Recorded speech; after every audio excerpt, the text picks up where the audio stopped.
Hello and welcome back to my English Classes Online Intermediate level. Today's lesson is all about future tense.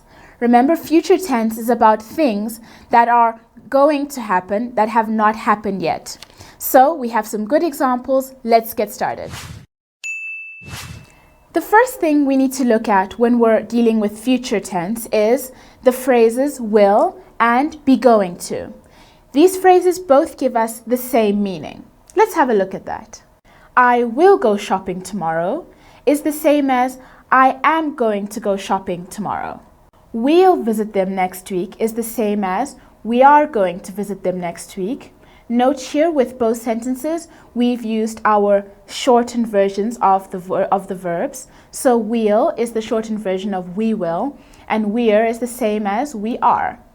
In our next example, she won't come to the meeting, which is the same as she isn't going to come to the meeting. Again, won't, shortened version of will not, and isn't, shortened version of is not.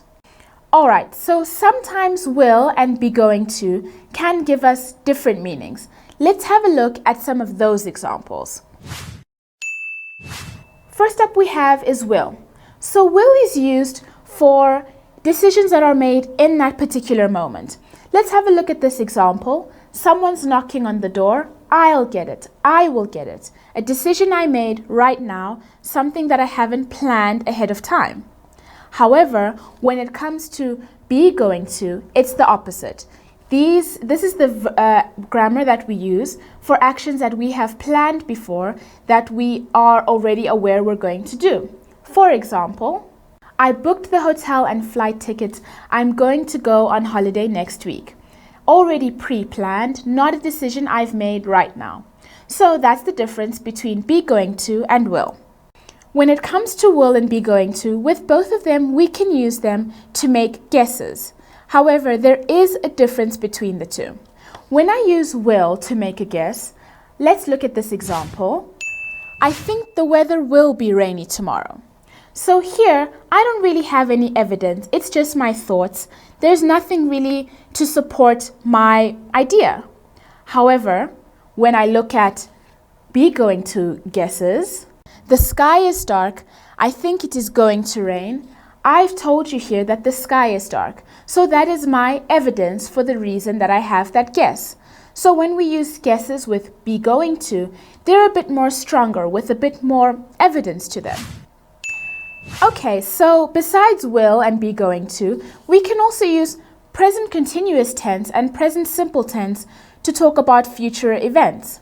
For example, in present continuous, for example, I am meeting my friends next week. We are flying to London. They are getting married next summer.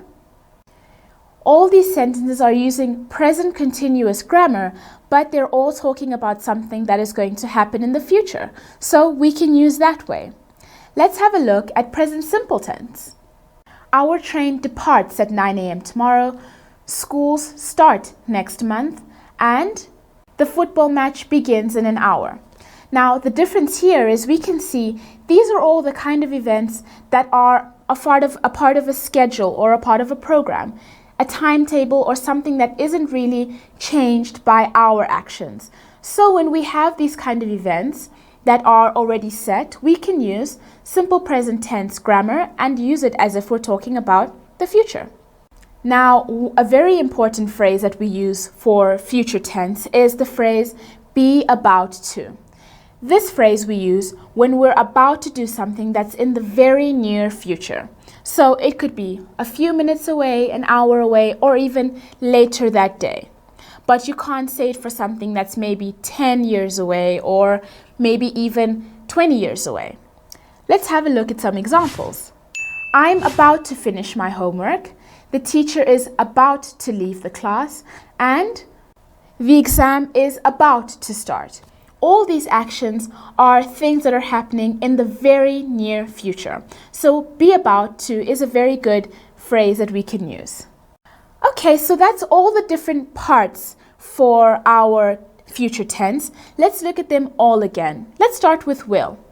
Now, remember, will is for decisions that are made in that moment or in that particular situation. For example, who will erase the board? I will. Decision that was made right there and then.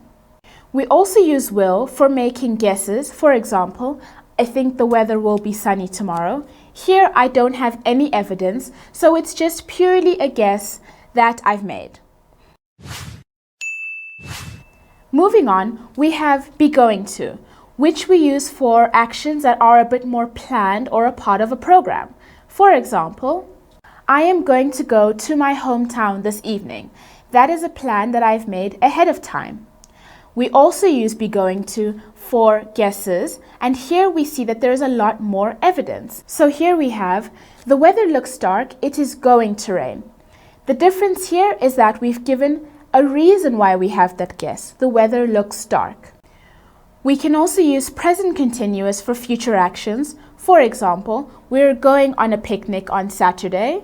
And present simple can be used for actions with fixed timetables or schedules. For example, my flight lands at 10 p.m. Finally, our phrase be about to is used for actions that are going to occur in the very near future. So we gave you some examples, but another good example is, I'm about to leave home. I haven't done it yet, but in the very near future, it's about to happen. 5 minutes, 10 minutes, or even a minute.